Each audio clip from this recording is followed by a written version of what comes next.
At my 6-year wedding anniversary dinner, my husband raised his glass, toasting to being free, single, and searching. While I was still in shock, he handed me a t-shirt with 6 years of disappointment printed on it. His mother raised her glass, his dad smirked. I stood up, took a breath, and made an announcement. That left everyone in the restaurant frozen. His mother raised her glass, his dad smirked. I stood up, took a breath, and made an announcement that left everyone in the restaurant frozen to being free, single, and searching. The champagne in my glass sloshed as Jake slammed his flute against it. I stared at my husband of 6 years, my body turning to stone as he proclaimed his freedom to the entire restaurant. My anniversary dinner. My public execution. Jake reached under the table and pulled out a gift box with theatrical flair. His mother Barbara's eyes sparkled with cruel anticipation while his father's face twisted into the smirk I'd grown to despise. "Open it, honey," Jake urged, his voice dripping with false sweetness. I had it specially made. My trembling fingers lifted the lid, revealing a folded black t-shirt. As I unfolded it, bold white letters proclaimed, "6 years of disappointment." The restaurant seemed to tilt around me as realization crashed through my body like ice water. This moment, this public humiliation had been the plan all along. Looking back, I should have seen it coming. The cracks in our marriage hadn't appeared overnight, though I'd become adept at ignoring them. Jake had grown increasingly distant over the past year, his late nights at the office multiplying without explanation. Our conversations had dwindled to logistical exchanges about bills and schedules. The spark that had once drawn us together had faded to cold embers. "Working late again?" I'd asked 3 months earlier, watching him adjust his tie in our bedroom mirror. "Big client," he'd mumbled without meeting my eyes. "Don't wait up." I'd noticed the cologne then, not his usual scent but something new. When he returned past midnight, he'd shower before coming to bed, claiming the office was stuffy. I accepted the explanation because the alternative meant acknowledging our marriage was failing. Our intimacy had evaporated. Jake's touches became perfunctory, his kisses quick pecks lacking any real affection. When I initiated, he'd claim exhaustion or stress, rolling away to scroll through his phone with his back to me. The rejection stung, but I buried it beneath excuses about work pressure and bad timing. On Sundays, when we used to spend lazy mornings making breakfast together, Jake started scheduling golf with his father or networking brunches. I wasn't invited to attend. The house grew silent in his absence, and I found myself talking aloud just to hear a human voice. "We should plan something special for our anniversary." I'd suggested 6 weeks earlier, attempting to rekindle something between us. "Sure," he'd agreed with surprising enthusiasm. "I'll handle everything. It'll be memorable." The genuine smile that crossed his face should have warned me. Instead, I felt hopeful for the first time in months, believing he wanted to repair what was broken between us. I discovered the truth while doing laundry. Jake usually emptied his pockets, but that day a crumpled receipt fell out when I tossed his pants into the washing machine. I almost threw it away without looking, but something made me smooth it open. It was from a custom t-shirt shop downtown, dated 3 weeks earlier. The description line read, "Black tee, white print, 6 years of disappointment." My stomach clenched as I read it again, not quite processing what it meant. A joke for a friend? A gag gift for someone else? The date on the receipt aligned with the day Jake claimed to have worked late. I felt the foundation of my world shift beneath my feet. Sitting on the laundry room floor surrounded by dirty clothes, I realized my husband was planning to humiliate me on our anniversary. The thought seemed too cruel to be real, yet the evidence sat in my hand, impossible to misinterpret. That night I studied Jake across the dinner table, wondering how the man I'd pledged my life to could become this stranger planning my public shame. I searched for hints of the person I'd fallen in love with, but his eyes remained distant, occasionally checking his phone hidden beneath the table. "Everything okay?" he asked, noticing my stare. "Perfect." I lied, matching his false smile with one of my own. The next revelation came from an unexpected source. I'd begun frequenting a small cafe near my office, seeking solace in neutral territory away from our increasingly tense home. Megan, a waitress there, gradually became familiar with my order and my face. "Rough day?" she asked one afternoon, setting down my latte. "Rough year?" I admitted, surprising myself with the honesty. Something in my tone must have resonated with her because she hesitated before asking, "Your last name wouldn't happen to be Collins, would it?" The question startled me. "It is." "Why?" Megan lowered her voice. "I also work weekends at Vincenzo's. Your in-laws are regulars." She paused, seeming to weigh her words. "I've overheard conversations about you that didn't seem kind." My heart pounded as she explained how she'd served Jake, his parents, and occasionally another woman for dinner many Sundays. The same Sundays he claimed to be golfing or networking. They discussed an anniversary surprise with malicious excitement, specifying it would happen at Vincenzo's, the upscale Italian restaurant his mother adored. "I'm not supposed to get involved in customers' business," Megan said, "but it sounded cruel." I'd want someone to tell me. I thanked her with tears threatening to spill.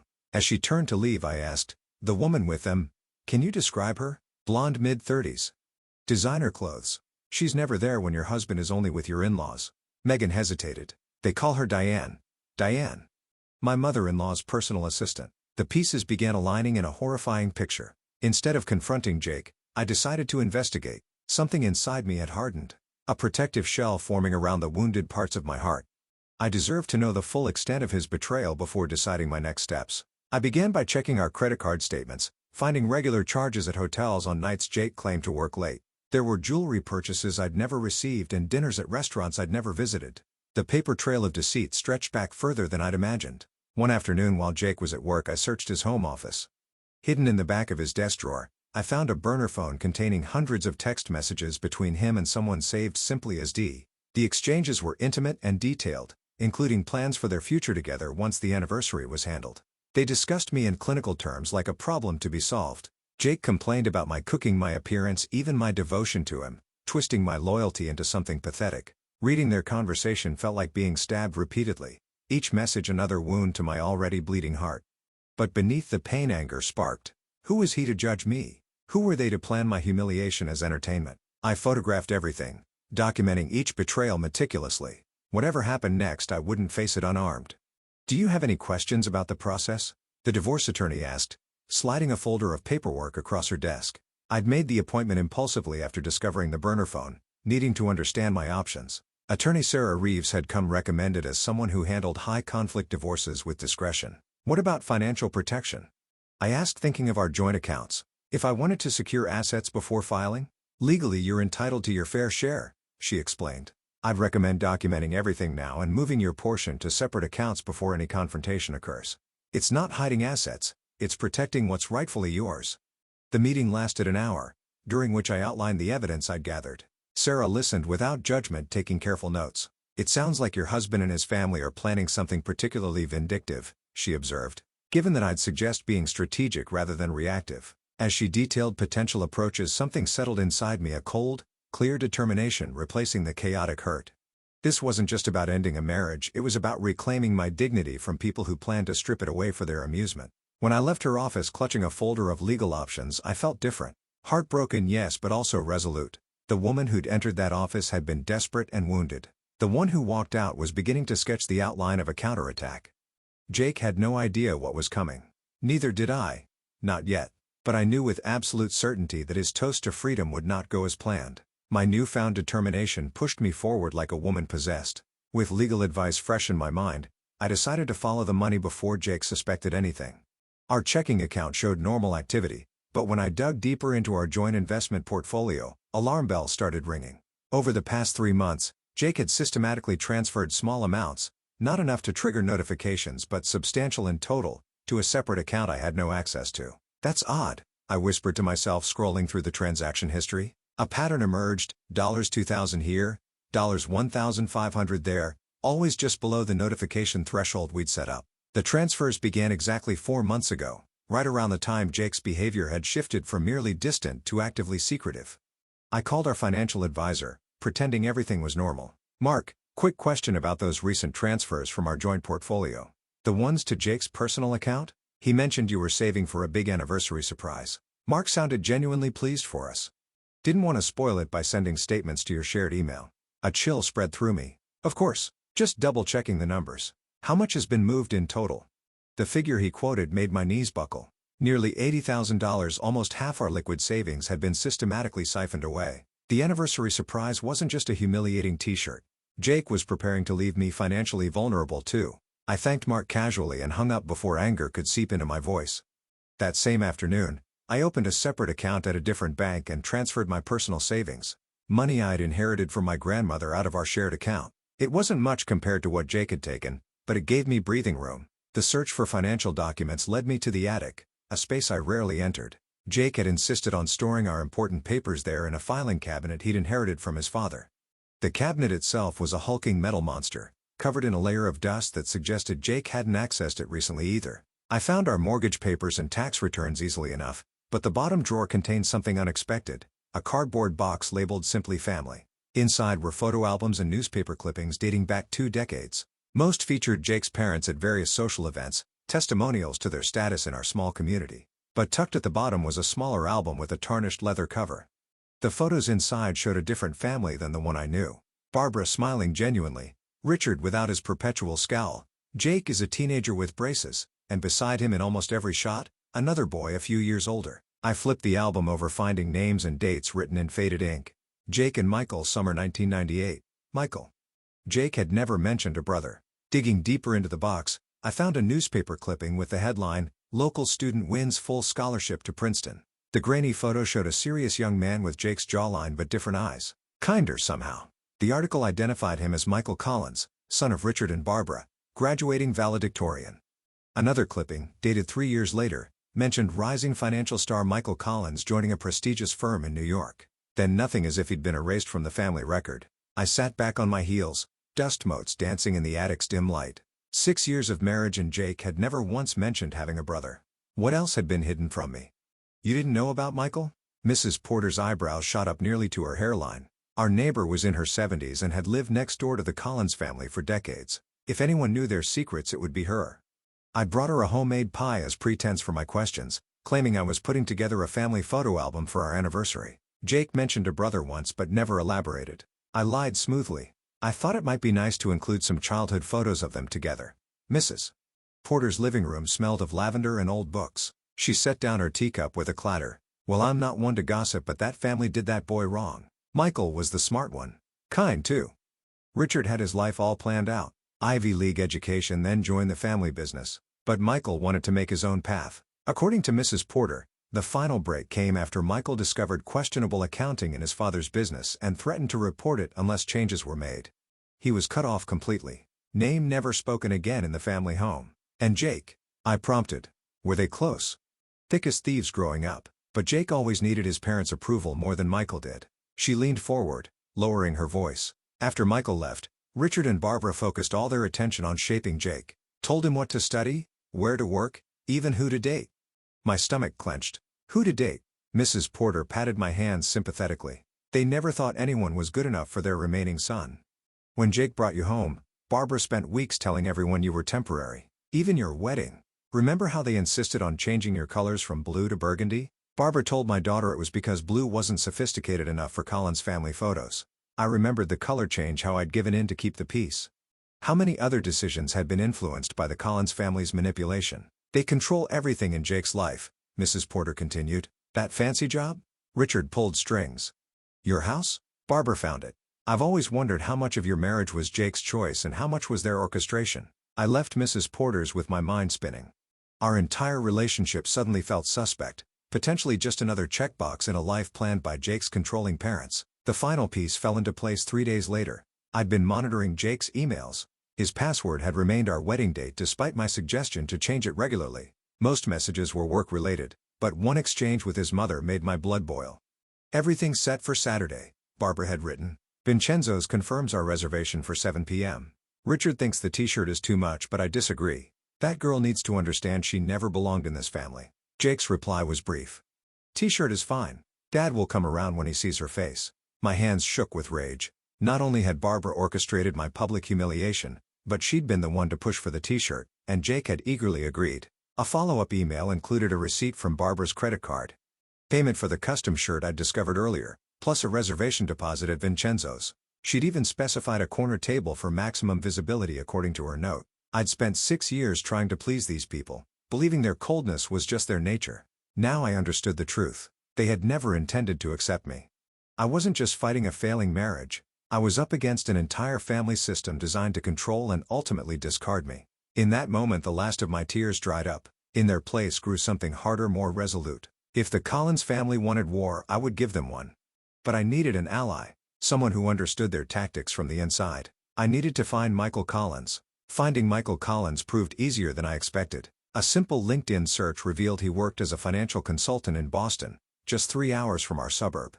His profile picture showed a man with Jake's jawline but gentler eyes, dressed in a crisp suit that couldn't quite hide a rebellious edge. No mention of family appeared in his biography, just academic credentials and professional accomplishments.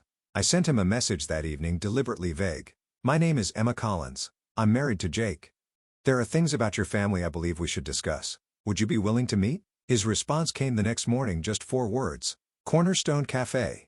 Sunday. The drive to Boston gave me too much time to doubt myself. What if Michael was worse than his family? What if this was a trap?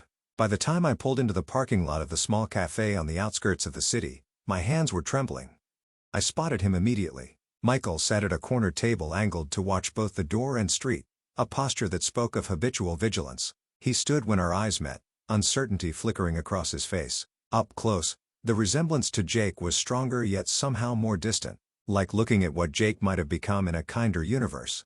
"Emma," he said, offering a hand rather than a hug. "You look nothing like the wedding photo they keep on the mantle." "They still have our wedding photo displayed?" I couldn't hide my surprise. A ghost of a smile touched his lips. "Barbara points to it whenever she mentions you. Usually while saying something like, 'She was the best Jake could do.'" The casual cruelty shouldn't have shocked me anymore, but it still stung. "You visit them?" "Christmas every 3 years. Michael gestured toward the chair opposite him. "Enough for appearances, not enough for genuine connection. They accept it because acknowledging my complete absence would raise questions in their social circle." I sat ordering coffee when the waitress approached. Michael waited until she left before leaning forward. "So, what disaster prompted this meeting?" Jake finally showed his true colors. The directness caught me off guard. I'd planned to ease into the conversation, but Michael's bluntness demanded equal honesty. "He's planning to humiliate me at our anniversary dinner next weekend." Public toast to being free, followed by a t-shirt proclaiming our marriage a disappointment, kept my voice steady. "I found out he's been moving money out of our accounts. Your mother helped plan the whole thing." Michael's expression didn't change, but something hardened behind his eyes. "Sounds about right. Dramatic public scenes are Barbara's specialty." He studied me. "Most people would just file for divorce and leave. I tried the keep the peace approach for 6 years. It didn't work." I met his gaze directly. "Now I want to understand what I'm really dealing with." For the next hour, Michael painted a picture of the family I thought I'd married into. Richard Collins had built his financial services firm through connections rather than ethics, cutting corners and leveraging secrets he knew about influential people. Barbara, with her society connections, provided access to wealthy clients while carefully crafting the family's respectable image. "My first mistake was being too good at math," Michael explained, a bitter smile playing at his lips. "I joined the firm after college, part of Dad's grand plan. 3 months in, I noticed discrepancies in certain client accounts. Small percentages skimmed systematically over years." When he confronted his father, Richard offered justifications about management fees clients had verbally approved. When Michael pushed back, threatening to report the irregularities, the family response was swift and absolute. "They gave me a choice: fall in line or be erased." Michael's voice remained even, but his knuckles whitened around his coffee cup. "I chose erasure. Left town that night with what I could pack in my car. By morning my bank accounts were frozen, my credit cards canceled, and my name removed from the company website." "And Jake?" I asked softly. "Jake called once about a week later. Said he wanted to understand my side." Pain flashed across Michael's face. Then I heard Dad's voice in the background asking who he was talking to. Jake said no one and hung up. That was 12 years ago. The casual betrayal felt familiar, echoing Jake's treatment of me. He never mentioned having a brother. Not once in 6 years. Michael nodded as if this confirmed something. Jake was always desperate for their approval. I was the heir, he was the spare until I wasn't, and he got everything he ever wanted, including their full attention, which is both a gift and a curse. They controlled everything, I murmured, remembering Mrs. Porter's words. Even who he married. Especially that. Michael's gaze softened with something like sympathy. "Let me guess, they introduced you. Barbara probably mentioned how perfect you'd be for Jake within 5 minutes of meeting you." The accuracy sent a chill through me. We'd met at a charity gala Barbara had insisted Jake attend. She called me refreshingly unpretentious when Jake introduced yous. What I'd taken as a compliment now revealed as calculation. They wanted someone they could control. I realized aloud. Someone grateful to be included in their world who wouldn't ask too many questions. And when you eventually did, the countdown to replacement began. I felt sick. They never saw me as family. I was always temporary. We moved to a small park after the cafe, continuing our conversation on a bench overlooking a pond. The afternoon light softened as Michael shared more about the family dynamics I'd married into. With each story, the pieces of my shattered life seemed to realign into a new pattern, one where I wasn't the failure but the inevitable casualty of a toxic system. "I have something you should see," Michael said eventually, retrieving a folder from his messenger bag. After I left, I took certain precautions. Insurance, if you will. The folder contained copies of original partnership documents for Collins Financial. According to the paperwork, the firm had been founded by Richard and his father as equal partners. Upon the grandfather's death, the ownership was meant to be split between Richard and his sons. Dad had the documents rewritten after I left, Michael explained. These are the originals. By law I still own 25 of the company, and eventually, you and Jake would inherit another 25 upon Richard's death. I stared at the papers, understanding dawning. He cut you out completely. And Jake either doesn't know or doesn't care. Michael's voice held no bitterness, just resignation. I've never pursued it. Starting over felt cleaner than fighting for a place in a family that didn't want me. The sun was setting when we finally parted, exchanging phone numbers with a promise to stay in touch. Something had sparked between us, a connection born of shared wounds and understanding. In Michael's eyes, I saw recognition of the person I truly was, not the convenient placeholder his family had designated me to be. Our meetings became regular over the following weeks. We were careful at first, meeting in out-of-the-way places where Jake's friends wouldn't see us. I told Jake I joined a book club to explain my absences, a lie he accepted without interest. Michael showed me how to protect myself financially, helping me secure my remaining assets. I shared details of the upcoming anniversary ambush, watching his expression darken with each new revelation. The attraction that grew between us wasn't planned. It began with simple things, his hands steadying my elbow, our fingers brushing when passing coffee, lingering eye contact that made my heart race. After years of Jake's coldness, Michael's attentiveness felt like stepping into sunlight after a long winter. The night everything changed, we'd been reviewing financial documents in Michael's apartment. A spring storm raged outside, rain lashing against the windows. When I stood to leave, Michael caught my hand. "Stay," he said simply. "It's not safe to drive in this." I stayed. What happened between us that night wasn't revenge or rebound. It was recognition. Two people who had been damaged by the same family finding comfort and understanding in each other's arms. 6 weeks later, the pregnancy test showed positive. I sat on my bathroom floor, staring at the little pink line with a mixture of terror and wonder. Jake and I hadn't been intimate in months. There was no question who the father was. I called Michael immediately. His voice was steady when I told him, asking what I wanted to do. Not telling me, not assuming, asking. In that moment I knew. This child created between two people the Collins family had rejected would be the greatest evidence of their failure. Not just a baby, but a new beginning. And suddenly I knew exactly what my announcement at the anniversary dinner would be. The pregnancy test changed everything. What had begun as a defensive strategy to protect myself from humiliation evolved into something far more significant. This wasn't just about avoiding Jake's trap anymore. It was about creating a future free from the Collins family's toxic influence. Looking at that positive test, I felt strangely calm. The path forward suddenly appeared with perfect clarity. "We need to act quickly," Michael said when we met the next day, his hand protectively covering mine. "The anniversary dinner is less than 3 weeks away." I nodded, squeezing his fingers. "I've made a list. First priority is securing assets." My meeting with Sarah Reeves, the divorce attorney, had prepared me well. She'd outlined the steps to legally protect myself without crossing into improper behavior that could backfire in court. The following morning I scheduled an appointment with Vanessa Chin, the financial